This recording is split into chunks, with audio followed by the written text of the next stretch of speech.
유튜브에 감동한 부동산학개론 알겠죠? 여기 구독, 좋아요.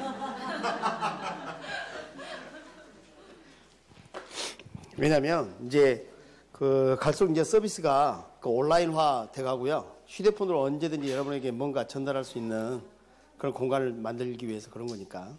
뭐 필요하면 뭐 실시간도 가능하도록 1000명이 일단 넘어야 되는데 뭐 겨우 이제 뭐 한 40명 만든 지 얼마 안 돼서 일단은 안 보더라도 무조건 구독.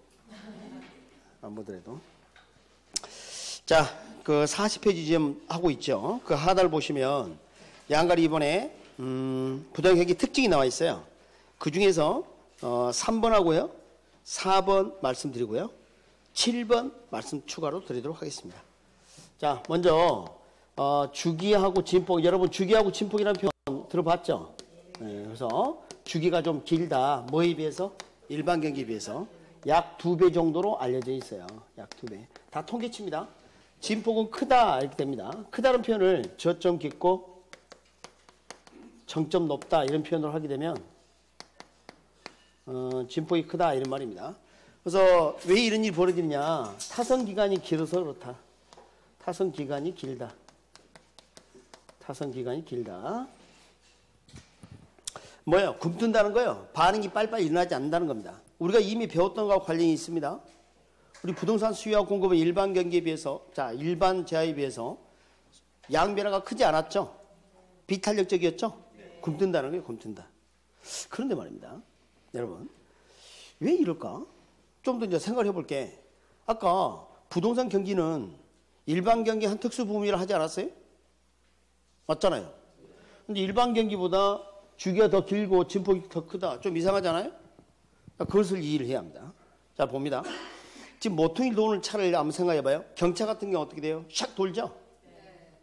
예전 티코는 어때요? 왼쪽이 흰 장갑 끼고 땅 짚고 돌아야 돼요. 그래도 그 티코 잘 나가더라고. 제가 생애 첫 차가 중고 티코였어요. 참 좋은 차입니다. 잘 나가. 너무 가벼워서 혼자 들을 수도 있고 그래요. 그런데 쫙 이렇게 껌 있는데 가면 안 돼요. 붙어서 바퀴가 안 떨어진다고. 그런 농담도 하고 그랬습니다만 참 귀여운 차. 뭐 그런 것은 모퉁이 돌 때 금방 돌아요. 근데 대형 트레일러는 어때요? 멀리 돌겠죠? 굼떡. 그거 비슷합니다. 근데 아까 말씀드린 것처럼 일반 경기에 비해서 부동산 경기가 더 크다? 주기가 더 길고 진폭이 더 크다? 자, 봐요. 여러분 전체가 이번에 모의고사를 봤어요. 전체 평균은 40점 나올 수 있지만 이분만 딱 평균을 냈을 때 70점일 수도 있잖아. 지금 이해했어요? 자, 이분을 포함해서 전체 평균은 40점이지만 이분만 딱 떼서 평균을 내면 뭐 80점, 70점이 될 수가 있다니까? 지금 이해하셨죠? 그러니까 제가 아까 뭐라 했어요? 가중평균이라고 그랬죠? 평균값으로 봤을 때 그 이야기예요. 그러니까 오해하지 않도록 합니다. 선생님 분명히 일반 경기 일부분인데 어떻게 주기 진폭이 더 크냐고 이런 질문을 하지 말라고. 질문을 차단하는 자, 그렇게 좀 아시고 나머지는 또 말씀을 드리도록 하겠습니다.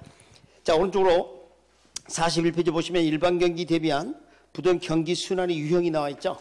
그걸 좀 보도록 하겠습니다. 자, 일반 경기가 이렇게 가고 있다는 거예요. 일반 경기가 바닥치고 지금 올라가고 있는데 현재 일반 경기가 여기 있다 치겠습니다. 일반 경기가. 근데 부동산 경기가 일반 경기하고 같은 방향으로 갑니다. 같은 방향으로 가고 있는데 앞서갈 수도 있고 같이 갈 수도 있고 뒤처질 수도 있고 심지어 이렇게 간다. 그럼 뭐예요? 역행 이렇게 되는 거예요. 그래서 우리가 이렇게 나눌 수가 있어요. 일반 경기 대비해서 경기 순응적이다. 또는 어떤 사람은 순행적이다 이렇게 표현하는 사람이 있어요. 그다음에 경기 역행적이다 이렇게 나눌 수가 있습니다.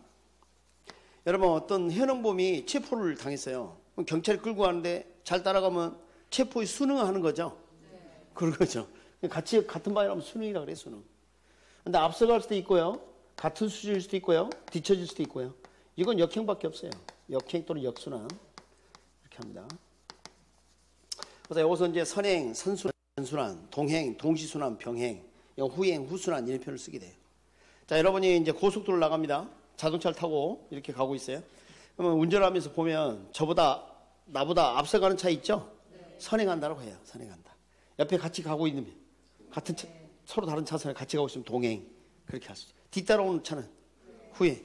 거꾸로 오는 차는 역행하는 거지. 그 차가 이쪽 선으로 넘으면 역주행이 되는 거죠. 역주행. 여러분, 역행하고 있는 반대편 차선의 차를 보고 앞서간다 뒤서간다 말해요? 그러니까 그 말을 안 한다고. 그러니까 역행이 역행밖에 없어요. 자, 그럼 이제 이야기를 해볼게요. 자, 선행, 선순환, 전순환은요, 대규모 공공개발 사업이 그럴 수 있어요. 공공개발 사업. 자, 우리나라 뭐 좋은 사례는 아니지만 4대강 사업이 정말 경제에 어떤 영향을 미쳤다면 선순환이 될 수도 있었겠죠. 그러나 그 효과가 크지 않았었다는 거 아닙니까? 예전에는 그 우리 1930년대 대공황 타개하는 방법으로 땡공사라든지 이런 걸 많이 했었다고요. 공공지출을 많이 늘려고 했는데 그런 것들이 일반 경기가 끌고 가는 역할을 하는 경우도 있다는 겁니다. 그것보다는 중요한 게 동행 여기서부터 중요합니다. 여러분, 일반 경기가 좋으면 기업용 부동산도 경기가 되게 좋아요. 우리가 주상공을 이렇게 나눴을 때 기업용 부동산이 상업용, 공업용입니다. 그래서 상업용, 공업용 부동산이 일반 경기하고 같은 방향으로 가면서 같은 수준인 경우가 많아요. 자, 이제 입장을 바꿉니다. 여러분이 금융기관이에요. 자, 금융기관은 낮은 예금이자 주고 자금을 조달해서 높은 이자를 받아서 A대차를 먹고 사는 거예요. 이자를 먹고 살아요. 맞습니까? 그런데 지금 일반 경기가 좋아요. 그러면 저 상업용이나 공업용에 관련된 자금 수요자가 많을 거 아닙니까? 그들에게는 이자를 높이 불러도 받을 수가 있단 말이에요. 그런데 주택자금 대출금리는 되게 저리란 말이에요. 여러분이 금융기관이라면 누구에게 돈 빌려주겠어요? 예. 옆에를 갖다가 이렇게 합니다. 신용의 유용성이 높다는 겁니다. 자금을 대출해 주기면 수익률이 높다는 겁니다. 그럼 여기 자금 대출이 많이 이루어지게 되면 한진등 자금이 이쪽으로 다 쏠리게 되면 주거용 부동산에 대한 대출은 상대적으로 위축될 수밖에 없죠. 주거용 오히려 그래서 역행해요. 반대로 일반 경기 나쁘잖아요. 그럼 여기 돈 빌리는 사람도 없고요. 수익성이 높지 않기 때문에 많은 이자 주려고 하지도 않아. 그럼 사람들이 이제 어떤 데 눈을 돌리냐면 차라리 이 주택 등에 저리로 대출을 받아서 여기 투자하는 게 낫겠다 이런 생각을 하게 돼요. 그러니까 일반 경기 나쁠 때 주거용 부동산의 투기가 많이 난 이유가 그런 거하고 무관하지 않습니다. 근데 되게 정부가 그때 개입을 하죠. 그러니까 만약 정부가 개입을 하지 않는다 그러면 일반 경기가 좋지 않을 때는 오히려 주거용이 투기가 많이 날 수도 있더라. 그래서 이건 역행이에요. 역행.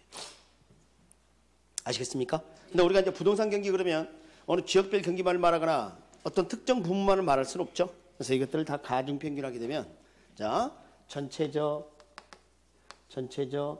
평균적, 그냥 부동산 경기 이렇게 쓸 수도 있습니다. 부동산 경기는 뭐 하더라? 후행하더라. 자, 봐봐요. 자동차가 가는데 상업용, 공업용 같은 방향으로 가면서 같은 수로 가고 있고요. 주거용 부동산은 뒤에서 끌어당기는 거라고 같죠? 자동차가 빨리 가, 늦게 가? 늦게 가, 후행. 이렇게. 전체를 이야기할 때는 후행 이렇게 합니다. 이제 시험 문제 나올 때 주의해야 될 게 딱 이 부문을 그대로 이야기를 한다면 상업용, 공업용으로 뭐예요? 동행, 동시순환 해야 되고 만약에 주거용으로 뭐라고요? 역행, 역순환 해야 돼. 왜? 역행하면 죽어. 알았어요? 뭐 하면 죽어? 역행하면 죽어. 이렇게 기억하세요. 주거용 부동산 역행한다 이렇게 하도록 합니다. 이렇게. 그래서 지금 봐봐요. 방금 그 살펴본 걸 바로 확인 한번 해보도록 하겠습니다. 40페이지 왼쪽 다시 봐봐요. 40페이지 왼쪽에 동그라미 2번 찾아나요? 네. 전체적 평균적 부동산 일반 경기에 대해서 뭐라고요? 후순환적이다. 후순환적이다. 그 다음에 동그라미 10번 봅니다. 오른쪽 페이지. 부분별로 일반 경기가 병행하거나 역행할 수도 있다. 병행은 동행하고 비슷한 표현으로 쓰고 있어요. 그렇게 좀 아시면 되겠고. 자, 그래. 여기까지 이렇게 했고. 그러면 요즘 부동산 경기가 좋아요, 나빠요? 뭘 보고 판단할 수 있냐? 어? 그러니까 이거 너 얼굴이 요즘 안색이 안 좋아? 그거 보고 너 어디 안 좋니? 이렇게 하지 않습니까? 그러니까 이 시간은 어떤 그 기준이 있어야 될 것이다 이 말이에요. 그래서 부동산 경기는 이런 걸 많이 씁니다. 측정 지표를 첫 번째 이제 건축량을 쓰기도 하고요. 거래량을 쓰기도 하고 가격을 쓰기도 하고 그래요. 그래서 건축량 같은 경우는 건축 허가 면적, 그다음에 뭐 착공량, 완공량 이렇게 나눌 수가 있어요. 자, 일단 우리가 뭐 허가를 받게 되면 바로 착공하는 거 아니죠. 그래서 되게 이건 선행지표다 이렇게 표현할 수 있고요. 착공량이 좀 중요한데요. 현재 경기를 나타내는 것으로 봐요. 왜 그러냐면 지금 착공해서 건설을 하고 있으면요. 거기 고용된 사람들이 있고 월급도 나갈 거 아니에요. 그들이 시장에 가서 물건을 사기도 하고 말이죠. 그러니까 경기에 영향을 미치기 시작하는 겁니다. 그 다음에 이것은 한참 뒤에 이루어져요. 그래서 후행한다 이렇게 하고요. 근데 이 중에서 중요한 게 뭐예요? 착공량입니다. 사실은. 예. 그래서 이 건축량의 대표는 대개 건축 착공량을 많이 사용하고 이 건축량은 어떤 특징이냐면 공급 지표 역할을 해요. 시장에서 부동산 공급하는 역할을 한다. 공급. 근데 공급을 했는데 수요자가 없다면 거래가 이루어질 수 없는 거 아닙니까? 그래서 이 거래량은 수요자가 있어야 가능한 거니까 이건 수요지표로 보는 거예요. 수요지표. 거래량은 무슨 지표로 본다? 수요지표. 그리고 현재 경기를 나타내는 것으로 봐요. 동행지표로 봅니다. 동행. 그래서 착공량하고 저 거래량 이게 상당히 많이 좀 쓰이고 이제 가격이 좀 약간 문제예요. 좀 조심해야 돼요. 왜냐하면 이렇게 말할 수는 있어요. 대개 경기가 좋으면 가격이 상승하는 양상을 띠는 것은 동의할 수 있어요. 이건 대부분 인정한다는 거 아닙니까? 그런데 문제는 가격이 높은 걸 보고 경기 좋다고 판단하면 잘못될 수 있다는 거예요. 이것은 좀 의문이 생길 수 있다면. 그럴 수도 있고 안 그럴 수도 있거든요. 그러니까 이것은 항상 인정하는데 이건 의문이다. 자, 예를 들어 볼까요? 건축비가 상승하면 부동산 분양가격이 비싸질 수밖에 없잖아요. 그걸 보고 경기 좋다고 단정할 수는 없지. 생각보다 착공량이 적지 않고 거래량도 적지 않고 그러면 적으면 아무 의미가 없는 거지. 그 다음에 이런 경우가 있어요. 투기 세력이 개입되면 거품이 생길 수가 있어요. 거품 가격. 뭐 이런 가격을 보고 경기 좋다 판단해서 안 된다는 거예요.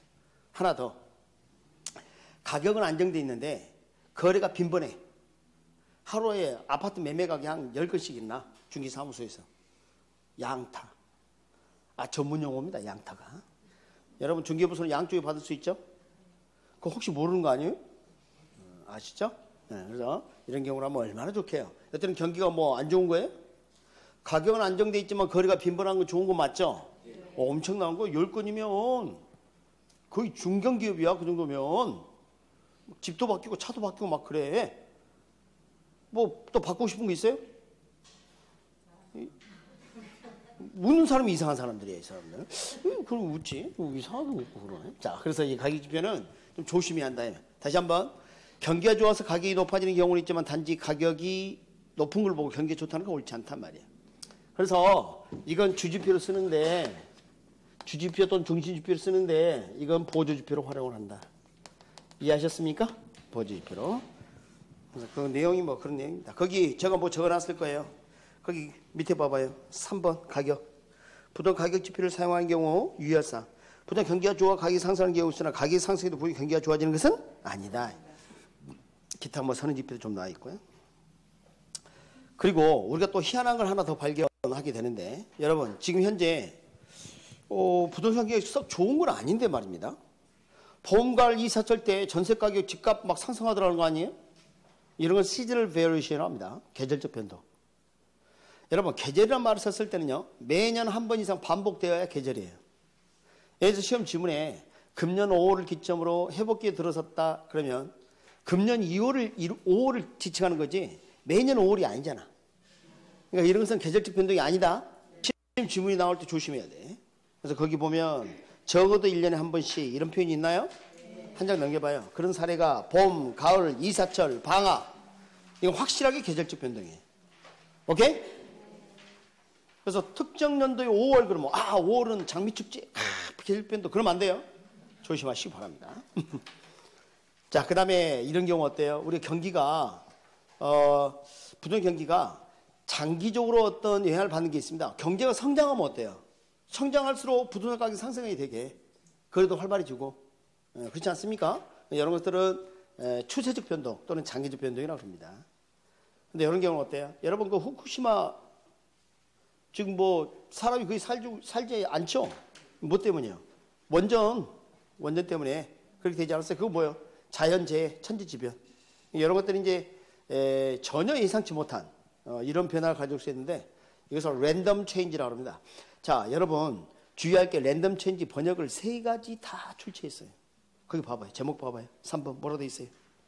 무작위적 변동, 불규칙 변동, 우발적 변동 3가지 다 기억하셔야 합니다. 학교는 약간 그렇습니다. 영어를 번역할 때 어떤 학자는 우발적, 어떤 사람은 불규칙적, 어떤 사람은 뭐 무작위적 이렇게 번역을 했다는 겁니다. 그중에서 두 번이나 출제된 게 뭐가 있었냐면 정부의 정책입니다. 그게 중요합니다. 정부의 정책.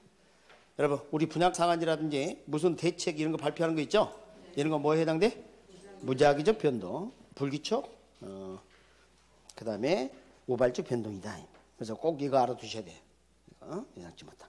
그래서 생각해 봅니다. 아까 우리 회복 상향, 후퇴 하향 이런 순환적 변동도 있는데, 그죠? 이런 무작위 변동, 불규칙 변동, 그리고 장기적 변동, 계절적 변동이 있지 않습니까? 그래서 부동산 순환 주기는 그 순환 구면 그 주기는 명백하거나 일정치 않다는 표현을 쓰는 거예요. 그래서 자 41페이지 다시 가봐요. 41페이지. 꼭 동그라미 7번 있나요? 타산 기간이 길고 주기 순환 구면이 그다음 뭐라고 돼 있어요? 명백하거나 일정치 않다. 그래서 그런 표현을 쓰는 겁니다. 자, 명백하거나 일정치 않다는 표현은 명백하고 일정하다의 반대말입니다. 아셨죠? 명백하고 일정하다의 반대말. 명백하거나 일정치 않다.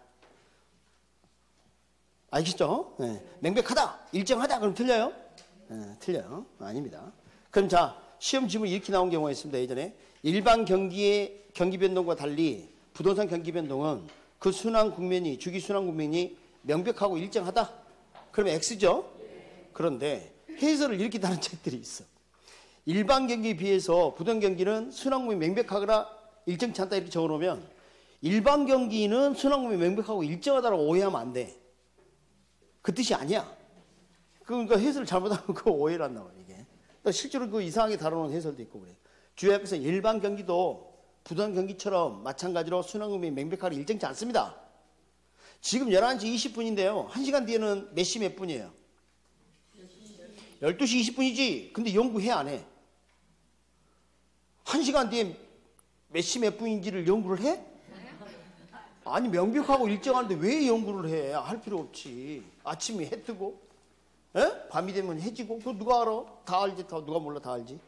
그러니까 지금 우리가 연구를 하는 것은 명백하고 일정하다면 연구의 대상이 아니라니까. 누가 그걸 연구를 합니까? 다 아는 사실을. 안 그래요?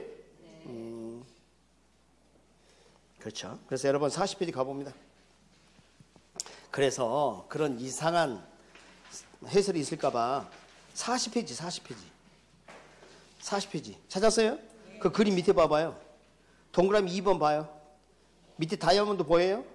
일반 경기 주기 순환 국면은 명백하게 일정치 않다. 이는 부동산 경기에서도 마찬가지이다. 이해하셨나요? 오직하면 적어놨겠냐고 거기다가. 시중에 그 이상한 책들이 많아서 또 그것도 질문 들어와서 지금 적어놓은 거예요. 그러니까 여러분 질문하면 이거 야 수험생도 잘못 이해할 수 있겠구나. 이걸 또 알겠네. 나는 알지만 우리 수험생 입장에서는 아니잖아. 그죠? 질문 좀 많이 해요.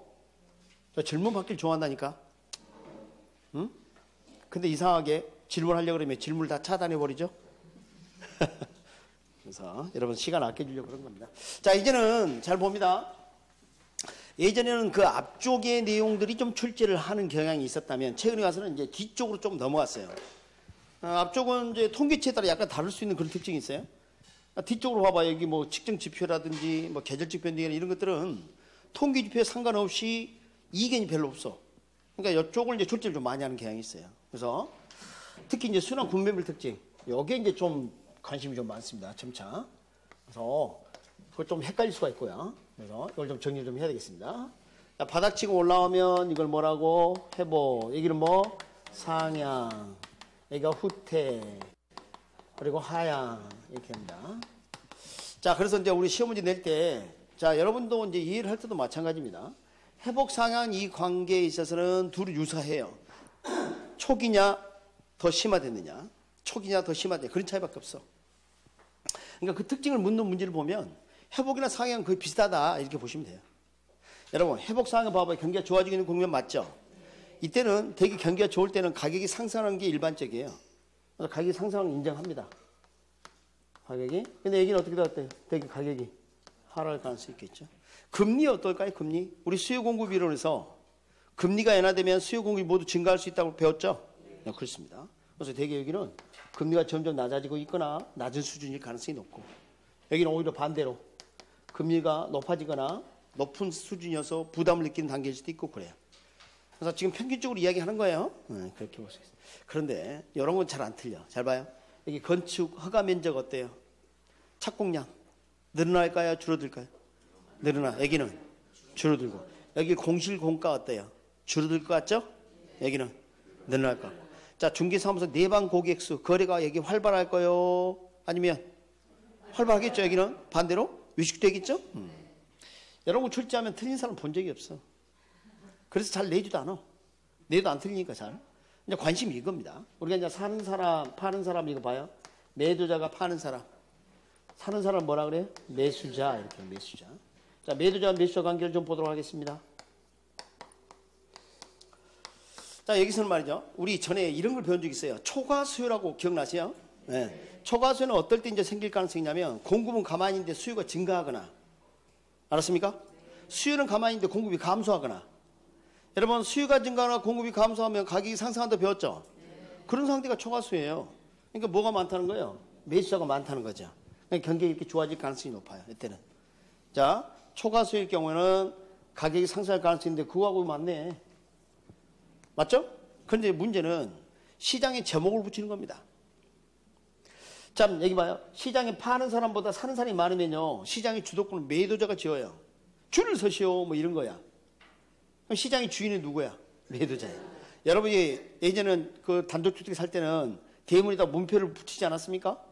자기 집이란 걸 나타내기 위해서. 그런 거 마찬가지로 이 시장에 제목을 붙일 때 조심해야 될 게, 보통 농산물 시장 그럼 농산물을 많이 팔죠? 그럼 만약에 여기다 매도자 시장 그럼 매도자를 파는 시장이 아닙니다. 이때는 그 물건 가지고 하는 게 아니라 시장의 주인이 누구냐 이 말이야. 여기 누가 주인이에요? 매도자. 그래서 여기 말풍선에 매도자 시장이 적혀 있죠? 그럼 여기는 뭘 것 같아요? 매수자. 여기 오타 났죠? 여기 매도자로 되어 있는데 매수자로 바꾸세요. 매수자 시장. 오타. 찾으셨죠? 그림에. 지금 42페이지 하고 있어요. 자, 왼쪽에 이렇게 말풍선이 이렇게 있어. 말풍선 이렇게. 왼쪽이 매도자 시장, 오른쪽이 매수자 시장. 자, 그래서 이걸 기억시키기 위해서 제가 이렇게 했어요. 예쁜 아가씨들은 도도해. 걸음걸이도 벌써 달라. 코를 탁 세우고 말이야. 그래서 봐봐요. 도도한 그녀 매도자 시장. 알았어요? 여기는 고개 숙인 그녀 수그리 매수자 시장. 이렇게 하세요. 숙인 그거 맞춤법 일부러 그렇게 한 거예요. 저거 맞춤법 모를 것 같아? 저거 봐라고? 싫어요. 자, 고개 숙인 그녀 수그리 이렇게 기억을 합니다. 자, 그러면 이제 여기서 이제 우리가 꼭 알아야 될 게, 봐요. 값이 오르고 있나요? 누가 많아서? 그렇지, 매수자가 많아서. 그럼 중개사무소에 누가 많이 와요? 매수자가 많이 오지. 그럼 매도자하고 매수자하고 누가 거래를 빨리 하고 싶은 사람이에요. 그래서 결국은 매수자지, 매수자. 매수자가 거래 성립시키기 앞당기리 하지. 그러면 중개사무소 누가 귀한 사람이야 오히려? 매도자가 귀하지. 매도자가 왕이야. 여기는 어때요? 가격 하락하고 있죠. 왜? 매도자가 많아서, 매수자가 많아서. 매도자가 많아서. 중개사무소에 누가 많이 오고? 매도자. 누가 거래를 앞당기리 하고? 매도자. 그럼 누가 귀한 사람입니까? 매수자가 귀한 사람. 매수자가. 이해하셨나요? 그래서 여기는 매방 중시할 때 그 매자가 이렇게 생겼어요. 여기는 살매자.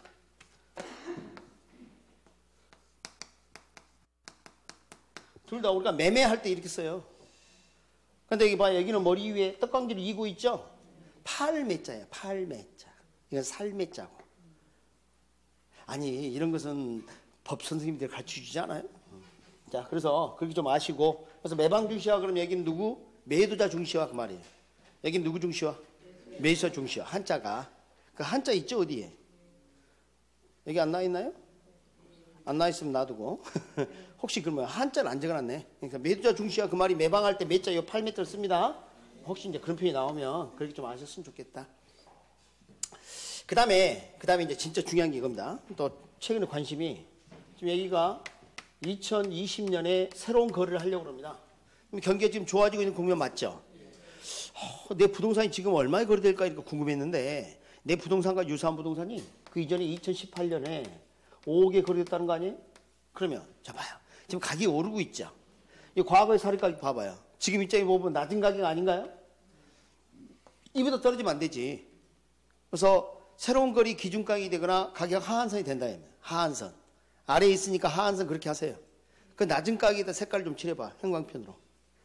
낮은 가격. 하한선 이렇게. 그렇게 연결하세요. 알았죠? 색깔 함부로 칠하지 마요. 만약에 내가 색깔 칠하고 싶다 그러면 가장 옅은 것부터 먼저 칠하세요. 진한 거 먼저 해보면 바꿀 수가 없다.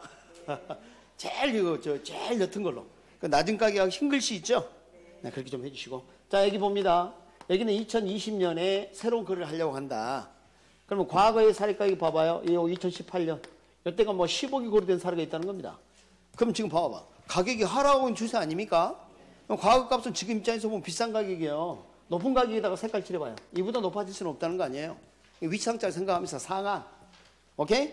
위쪽에서 상한 가격 이렇게 하세요. 시험 문제 이게 나오면 그림을 떠올리시면 좋겠어요. 그림을. 그러면 실수를 막을 수 있습니다. 주의해 주시고. 그래서 거기 뭐 필요한 것들은 다 제가 정리를 좀 해놨습니다. 근데 그 오타가 나가지고 말이지. 사실은 왼쪽 커서 오른쪽 컨트롤 C, 컨트롤 V 하다 보니 그렇게 됐어요. 이해해 주세요. 내년에는 고쳐서 해줄게요. 내년에 또 오려고? 금요일 끝내야지. 뭐 내년이야 내년. 자, 안정시장 들어가도록 하겠습니다. 여기 주의할 게 있어요. 지금 봐봐요. 회복 상향, 후퇴 하향 이렇게 나와져 있죠? 자, 봐요. 이 중에서 여기가 안정, 여기 안정 그거 아니야. 그거 아니야. 그래서 이 안정시장은 이렇게 정의를 합니다. 안정시장이란 위치가 좋고 규모가 작은 주택이나 도심지에 있는 택지 점포를 말합니다. 규모가 작은 주택이에요? 규모가 큰 거예요? 작은 거. 정말 이 주택이 필요하거나 상가가 필요해서 실수요자들, 구매력 있는 실수요자에서 지지되는 시장, 이런 시장을 우리가 안정시장이라고 그래요. 그리고 이 특징이 가벼운 가격 상승을 지속하는 그런 유형의 시장입니다. 자, 이제 다시 들어갑니다. 조금 전에 제가 위치가 좋고 그랬나요? 네. 위치가 좋다는 말은 부동산에 써요? 동산에 써요? 동산이 위치가 좋고 그래? 내 승용차가 위치가 좋은 데 있다. 그게 무슨 의미가 있어? 옆에 덩 차가 오면 옮기면 되는 거지. 안 그래요? 네, 그러니까 부동산에만 쓴다. 그러니까 이 안정시장은 부동산에서만 살펴보는 유형의 시장입니다. 잊지 마세요. 일반 제한 쓰지 않는다. 그러니까 일반 경기 변동적으로 회복 상향, 후퇴 하향 말고도 뭣도 있더라? 안정시장 유형도 국면도 이야기하더라는 겁니다. 그런데 자, 주의할 게 있습니다. 가벼운 가격 상승을 지속한다 그랬죠? 가격 변동이 크지 않다는 거예요. 그래서 안정이란 말을 쓰는 겁니다. 여러분, 안정이란 것은 불변이란 말하고 동의어가 아니에요. 약간씩 미세하게 변동할 수 있지만 크게 변하지 않는 게 안정이에요. 지금 이해하셨어요? 네, 그게 이제 좀 안정이란 말이죠. 자, 그러면 다른 부동산 가격이 폭락하더라도 이 부동산 가격은 크게 떨어지지 않으니까 불황에 강한 유형 시장이 맞겠네. 오케이? 네, 그리고 봐봐요. 이런 게 대표적 사례예요. 역세권에 있는 중소형 아파트 있죠? 이런 것들은 안정시장에 가까워요. 이런 것들이. 네, 그래서 이런 데를 봐봤더니 어때요? 가격이 좀 안정돼 있고. 만약에 새로운 거래를 할 때 안정시장에 있는 그 부동산, 역세권 중소형 아파트 평당 가격이 얼마인데 이건 너무 비싼 거 아니에요? 이거 싸게 나왔네요. 판단하는 기준. 다른 거래에 신뢰할 만한 기준이 될 수 있더라. 이해되십니까? 네, 그렇게 볼 수가 있어요. 여러분, 바다에 떠있는 항공모함하고 조그마한 돛담배를 생각해 봅니다. 파도가 칩니다. 그럼 돛담배는 막 심하게 흔들릴 거예요. 그러나 항공모함은 크게 흔들리지 않겠죠. 그러나 항공모함은 파도와 무관하다 그러면 안 돼요. 안정되어 있는 거지. 움직이요. 크게 움직이지 않는 거지. 그러니까 이 안정시장은 경기와 무관하다 그러면 틀려요. 지금 이해했어요? 그거 좀 조심하십니다. 경기와 무관하다 가는 그렇게 썼던 책들이 있어요. 가는. 택도 없는 소리입니다. 그건 아니에요. 여기도 시장인데 어떻게 경기와 무관합니까? 큰 영향 안 받는 거지. 그렇지 않습니까? 그리고 여기에 투자된 금액은 손실 가능성이 적겠죠. 그래서 안전한 시장이다 이렇게 표현하기도 해요. 그게 안정시장입니다. 자, 방금 그거 봤으니까 다시 앞으로 가봐요. 페이지 40페이지 가봅니다. 페이지 40페이지 보시면 하단에 양가리 2번에 부동 경기 변동 특징에 동그라미 1번 뭐라고 되어 있어요? 회복, 상향, 후퇴, 하향 4개 국면과 또 뭐 있다? 안정시장 국면을 가진다. 이제 이게 정리 다 끝났죠 거의? 나머지 참고해서 읽어봐도 되고. 그래서 재밌었습니다. 자, 43페이지로 갑니다. 이제. 지금 여러분은 부동산 경기 변동을 배우고 계십니다. 아시겠죠? 그런데 이 부동산 경기가 또 재밌는 게 농산물 시장하고 상당히 유사한 게 많아요. 어떤 특징이 좀 있냐면 가격 파동이 있을 수 있다는 겁니다. 그래서 이 농산물 시장의 가격 파동을 설명하는 이론이 있는데 그게 에치케리 거미집 이론입니다. 상당히 그 유명한 이론이에요. 미시 이론 중에서 이제 시간의 흐름을 고려하는 동태 이론인데요. 여기에 우리 9회 때 한번 나온 뒤로부터 출제가 거의 안 됐다는 거 아니에요? 그러나 19회 때부터 시작해서 그 뒤로 뭐 2년에 한 번씩 막 연달아 내고 난리가 아닙니다, 지금. 엄청 출제가 됐어요. 그래서, 우리 부동산 경기 변동 이론 중에서 출제 비중이 좀 높은 편이에요, 요즘 와서. 그래서 이걸 좀 잘 정리 좀 해야 되겠습니다. 먼저 좀 간단하게 좀 적고 시작해 보면, 자, 거미집 이론. 왜 거미집 이론이 하는지는 이따가 밝혀집니다. 자, 에치케리 한 이야기고요. 자, 이것은 동태 이론이다 이렇게 표현해요. 동태 이론 또는 동학. 왜 동태 이론, 동학이라 하는지는 이것 때문이에요. 시간의 흐름을 고려하더라는 겁니다. 시간의 흐름을 고려하면 뭘 한다? 동태 이론, 동학 그래요. 그런데 이제 시간의 흐름을 고려하지 않으면 정태 이론, 스태틱이라고 표현하고요. 다이나믹 이렇게 합니다. 근데 이게 어디에 어울리냐면 농산물에 일단 잘 어울리고요. 이걸 모델로 해서 에치케리 이 이론을 발표했어요. 그리고 이것은 우리 부동산도 그런 성향이 나타날 수 있어요. 그래서 이런 예를 들어봅니다. 자, 어떤 마을에 갑순이, 을순이, 병순이, 땡칠에 살고 있는데 이 마을에 다 그 농사를 지어요. 근데 이 농산물이 그 근처에 농산물 시장에 출하된다고 해봐요. 그리고 그 농산물 시장은 이 마을의 농산물만 취급한다 전제합시다. 그냥 간단하게. 다른 데 영향을 받지 않도록. 그리고 또 하나, 그해 출하된 농산물은 그해 다 소진이 되고 저장 가능성은 없다고 합시다. 네? 알겠죠? 이제 그렇게 하고 한번 시작해 보겠습니다. 자, 갑순이가 말입니다. 이번에 마늘을 심었는데 다른 마을 주민들은 전혀 마늘 심지 않았어요. 그럼 나중에 출하될 때 누구 마늘만 나와요? 갑순이 마늘만. 물건이 귀해졌죠? 물건이 귀해지면 가격이 어떻게 돼요? 아까 다 배웠던 거야. 거기 상승한다니까? 그죠? 와, 너 뭐 마늘 가격이 폭등합니다. 마늘이 아니라 금늘이다, 금늘, 금마늘 막 그러면서 난리가 아니야. 그래서 예전에 뭐 금김치 막 그러기도 하지 않았습니까? 자, 동네 주민들이 이 모습을 보고 와, 마늘 심어야 되겠다. 돈이 되니까. 근데 문제가 있습니다. 지금 파종하면 지금 출하됩니까? 그런데도 지금 심습니다. 바보처럼. 근데 마늘을 누가 얼마나 심은지 몰랐는데 한두 달 지나니까 막 땅에 파릇파릇 마늘 싹이 돋기 시작하는데 온 동네가 다 마늘 싹이. 나중에 출하 시점 어때요? 수확했을 때 마늘이 엄청 많아. 가격이 폭락해 버렸네. 폭락. 그럼 이제 마늘 심어 안 심어 이제? 갑순이만 심습니다. 갑순이만. 그러니까 또 폭등하고 말이죠. 그래서 농산물은 그런 좀 특징이 좀 있는데, 자, 여기서 이제 비밀을 하나 봐야 돼요. 뭐냐면 처음에 마늘 가격이 비싼 걸 보고 농부들이 왜 마늘을 심었습니까?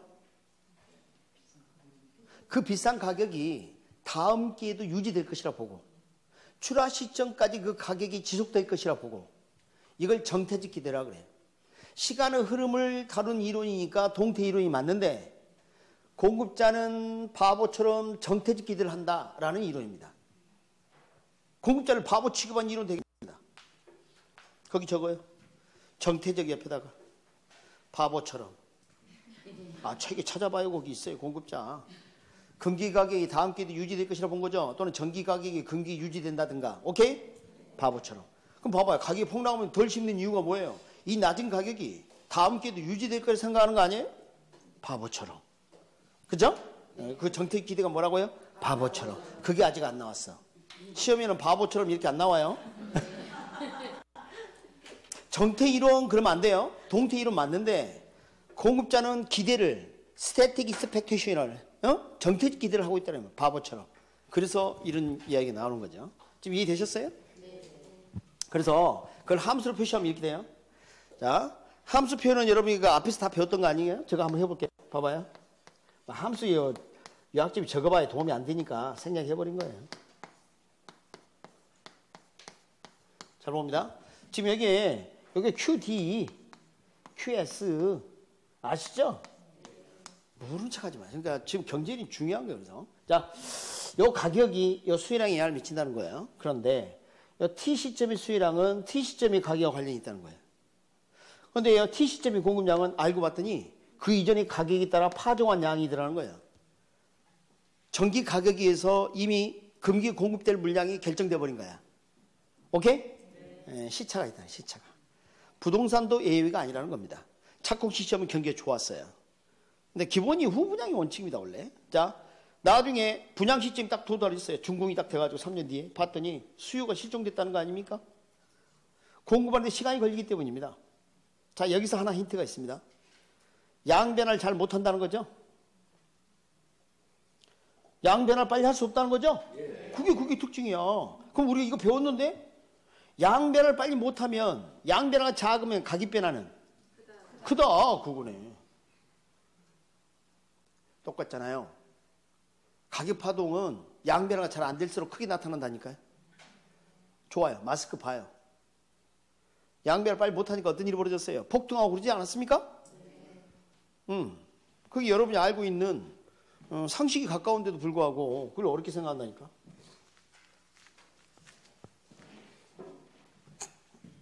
그래서 이제 시험은 뭐가 나오냐면, 이제 아직 안 나온 거 정태직기도 말씀 좀 드렸고요.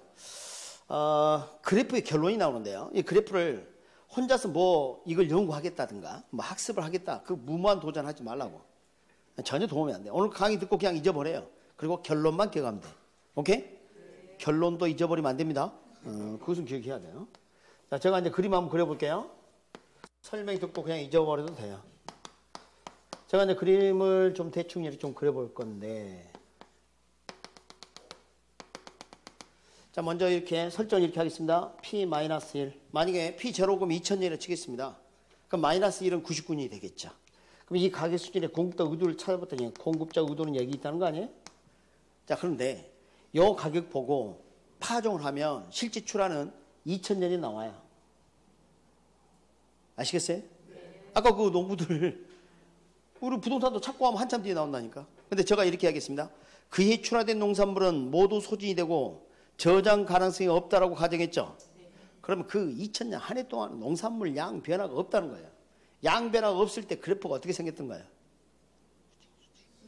완전 비탄력적인 단기 수직의 2000년 공곡성이 탄생하는 겁니다. 예? 그럼 이거하고 수요하고 만나서 가격이 결정돼. 수요자는 지금 그 양하고 그걸 바로 결정한다고. 가격은 비싸져요. 맞습니까? 2000년 가격입니다. 그럼 이 가격을 보고 공짜 마음 어디 있나요? 여기 있죠. 우와! 돈 된다는 거예요. 파종합니다. 근데 실제 출하는 언제 됩니까? 2001년에 2001년 한 해 동안 어때요? 양이 불변인 거예요. 완전 비탄력죠. 그럼 여기서 만나는 이 가격 P1, 이 가격 보고 공짜 마음 여기 있죠. 파종하면 실제 출하는 언제 돼? 2002년에. 여기에 P2 이렇게 되죠. 이 가격 수준에 공짜 마음 언제 출하돼? 2003년에. 이렇게 반복하는 겁니다. 응? 근데 이 의사결정 과정을 이렇게 연결해 봤더니, 어머, 뭐하고 비슷해요? 거미죠. 왜? 그렇죠? 뭐야, 이거 그림이. 여기 이리 가야 되는데. 이리 가야 되는데. 이거 그림이 상해버렸네. 자, 이게 거미집이네, 거미집. 코베 수열이. 응? 이렇게. 자, 이거, 이제 이런 예를 한번 또 들어볼게요. 자, 뭐 비밀이 있어요. 배가 아닌데.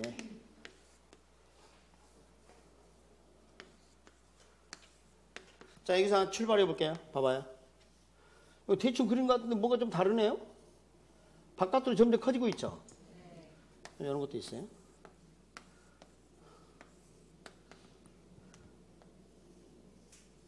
이렇게. 이건 순환형이라 그래요. 순환형. 순환형. 이것은 발산형이라고 그러고요. 발산형. 이것은 뭐? 수렴형. 수렴형. 또는 안정성을 갖는다. 이렇게 표현돼요. 그러니까 봐요. 특징이 뭔가 좀 있어요. 가만히 보니까 이 같은 경우는 지금 어떤 특징이 있냐면, 처음에는 가격 파동 매우 컸다가 점점 어때요? 줄어들죠? 근데 이건 점점 커지고 지금 계속 반복되고 이런 특징이 있습니다. 그러면 셋 중에 어느 하나를 기억을 해야 합니다. 장기적으로 가격이 안정되는 것을 우리가 긍정적으로 이해를 한다면 이걸 기억하자고요. 오케이?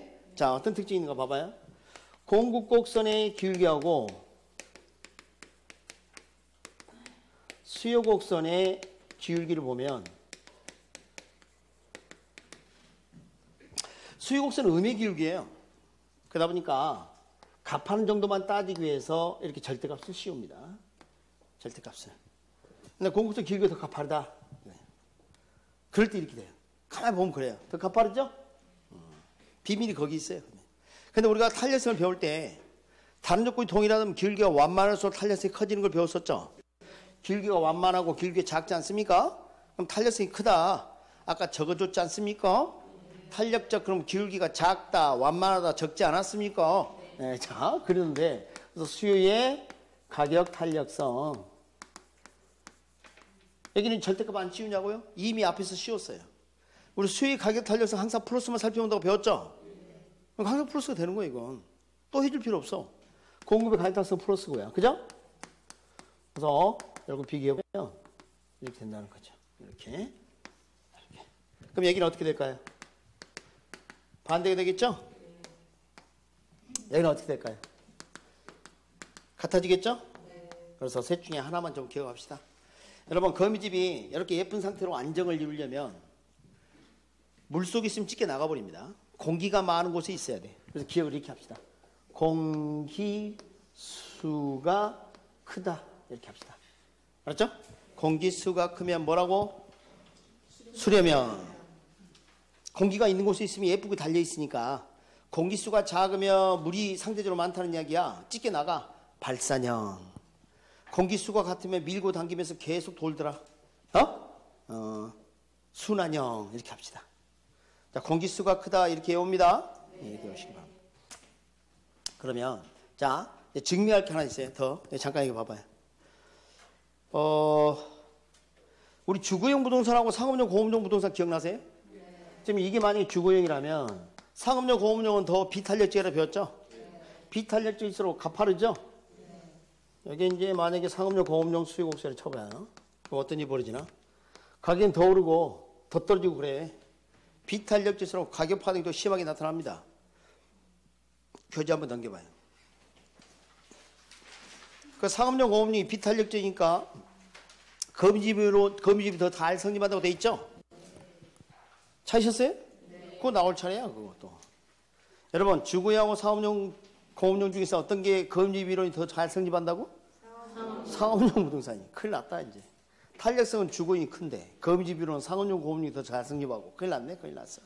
그러다 적어요. 상업용 공업용 밑에다가 거미집 더 많다. 여러분, 거미집은 아파트에 많아요? 상가나 공장에 많아요? 그렇게 외워, 안 되면. 아시겠죠? 자, 상업용 공업용이 더 잘 성립한다? 잘 성립한다. 여러분, 그 예제를 풀 때 이제 의미 좀 가는 게 있을 거예요. 그래서 추가로 좀 설명해 드릴 테니까 그 예제도 이제 여러분 한번 다뤄보는데, 자, 잠깐 봅니다.